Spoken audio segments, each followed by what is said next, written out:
Do you feel like your mixes are sounding flat? Maybe they're lacking in depth and they just don't sound like the records that you love. More often than not, this is down to one very simple thing, and it's got nothing to do with gear or not having the right plugins or not doing some fancy parallel mix bus compression technique. Over the last year, I've been doing mix feedback videos for producers from all over the world, and I've noticed there's one common theme amongst all of them as to why they're so unhappy with the sound of their mixes. So today we're going to look at what the problem is, and I'm going to break this down into 4 very simple things that you need to master in order to move from boring, flat, amateur sounding tracks to deep, immersive, professional sounding mixes. I'm also giving away a free guide to help you nail this as quickly and efficiently as possible, so stick around for that as well. In the meantime, let's get into it. So I think that the main difference between amateur sounding mixes and professional sounding mixes is that the ones that sound amateur sound that way because they lack true contrast. Now, what do we mean by contrast? According to the English Cambridge Dictionary, the definition of contrast is an obvious difference between two or more things. And I think this is a great way of explaining contrast in the context of mixing, because this is something which is so often overlooked, particularly by people that are early on in their mixing journey. And the first solution to improving contrast in your mix is low to high contrast.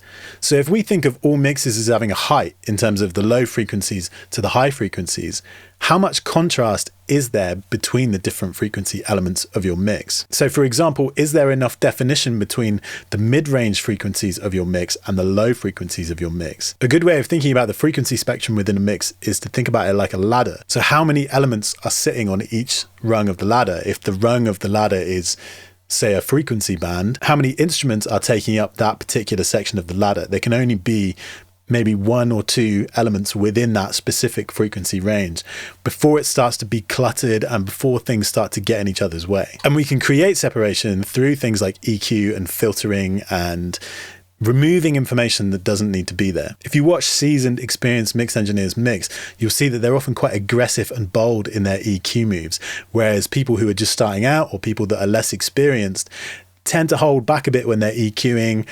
And the result is kind of a muddy, flat sounding mix that doesn't really have any separation. Whereas the professional mix engineers they're being bold, they're brightening things really aggressively, or they're filtering things really aggressively. They're making things sound dark, or they're making things sound really bright.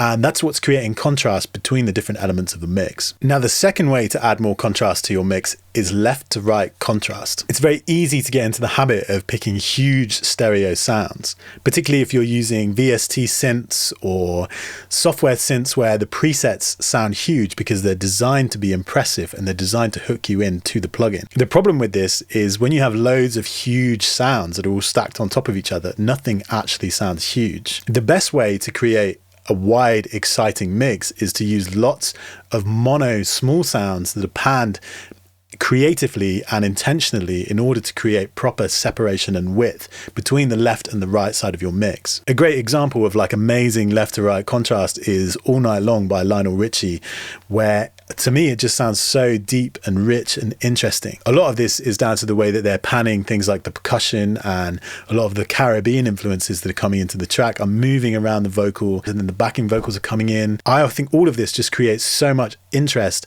and so much depth because of the left to right contrast that's happening. A lot of this starts in the production as well, and a common mistake that people make when they're producing is if they're tracking something like guitars, for example, they will just play one part on the left and then they'll play exactly the same part on the right with exactly the same tone, exactly the same guitar, and they'll just double track it. But that doesn't really give you any true width. That just sounds boring because it's just 2 guitar tracks that are the same on different sides of the mix. You can do things like change the amp, change the guitar, change the voicing of the chords, do anything you can to create separation between those 2 guitar tracks, and that's what creates width. There are times when it's necessary to have big stereo sounds that are almost false stereo. But generally speaking, I like to work with as many mono sounds as possible and pan them creatively across the stereo field, and that's what creates a deep, contrasty, wide-sounding mix. The third thing that we can do to create contrast in a mix is front-to-back contrast. So are the things that are happening at the front of your mix significantly different to the things that are happening at the back of your mix? Now, vocals are a great example of this because so many of the sessions that I get sent to the mix, I open up the projects and I see that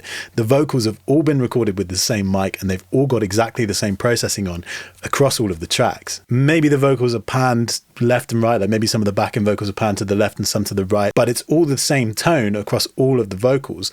And what that does is it creates this kind of wall of sound that sounds quite boring and quite uninteresting and lacks true depth. Now, this is really easily fixed by doing some super simple things like don't process all of the vocals in exactly the same way. Process your backing vocals differently to your lead vocal. I prefer to use less compression on things like backing vocals and to EQ them in a way that fits around the lead vocal and complements the lead vocal. Often that means scooping out a lot of frequencies or making the backing vocals darker so that they sit behind the lead vocal. There's so many different things that you can do to create variation between your backing vocals and your lead vocals. You can also try recording your vocals further back in the room. If you want them to sound like they're further back in the mix, then just record them further back from the mic. It's a very simple concept, but it works, and that's a great way of creating contrast between the front and the back of your mix. Remember that our ears and our brains are just tuned in an incredible way to the point where we can recognize where somebody is in the room. So if I was stood in this room with you right now and you had your eyes closed, you would be able to tell where I was in the room, roughly at least, based on the tone of my voice and the amount of ambience in the room according to where you're stood. So think about that when you're mixing. If you want to push things further back in the mix, you're going to want more room ambience. They're going to want to sound a bit darker. They're not going to sound as upfront and as bright and as kind of intimate as if I was right up in your face. Use these things to your advantage, and these are the things that are going to create depth in your mixes. A great example of this in action is David Bowie's Heroes, and there's an incredible Sound on Sound article with Tony Visconti, who produced the track, talking about how they recorded the vocals for it. I'll link to it in the description below.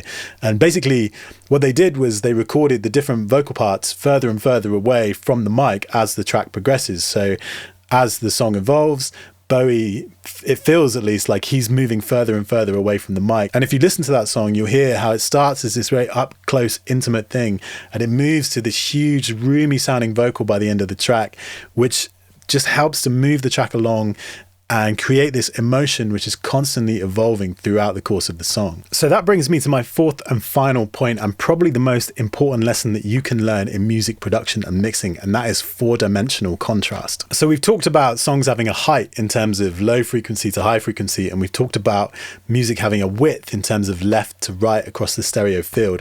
We've also talked about depth, front to back, but the fourth dimension is probably the most important dimension of them all, and that dimension is time. Now, what do we mean by that? Well, what that means is how do all of those previous three dimensions, width, depth, and height, how do they change over time? How does the contrast within those sections evolve over time? And this is what creates true emotional impact in mixing and production. Now, I go into this in a lot more detail in my 4-dimensional mixing guide, which is a totally free guide that I've put together to help you master this concept and achieve 4-dimensional mixes, which you can check out on the link in the description below after this video. But essentially, we achieve these 4-dimensional sounding mixes by creating contrast over the course of a song. Some of this is about production decisions, some of this is about mixing decisions.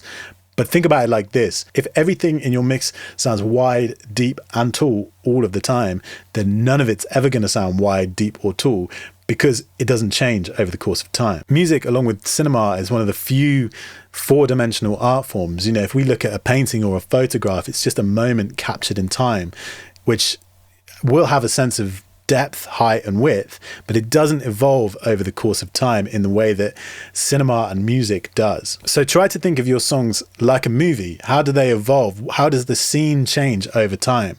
What new elements can you introduce to tell the story? What things can you take away? Maybe you want to have this huge, explosive sounding, wide, deep chorus, but in order to achieve that, what you actually need to do is have a very small, mono, narrow sounding verse that is stripped back, and maybe there's just like, I don't know, drums, bass, vocals, and a very small sounding synth pad, and then suddenly in the chorus everything comes alive. You've got guitars left and right, percussive elements going all over the place, and that's what gives the energy to the song. That's what drives it forward and creates emotional impact with the listener. We can also do this by filtering things down, taking parts away, bringing parts in, just changing things, maybe every 4 bars.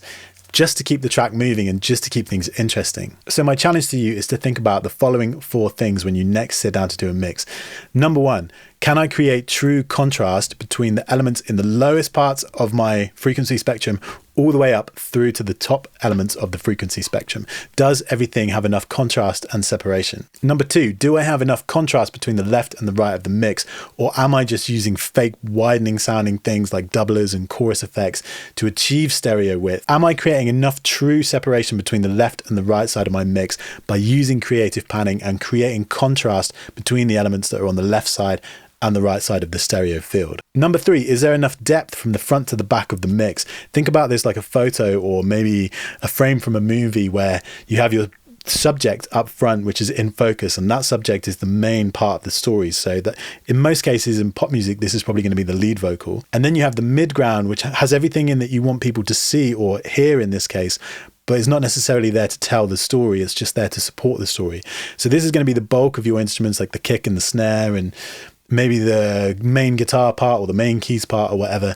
And then at the background, this is everything that you want people to feel, but not necessarily to hear. And this is the stuff that sets the emotion of the scene. So this is things like reverb, spatial effects, maybe some synth pads and stuff that are really just there to support the emotional feeling, but they're not necessarily there to distract from the listener. And if those things are placed correctly in your track, that's how you create true depth from the front to the back of your mix. And then finally, number 4, think about how do these things change over time? How can I manipulate all of these things within my mix to create true contrast across the period of maybe a 3-minute song?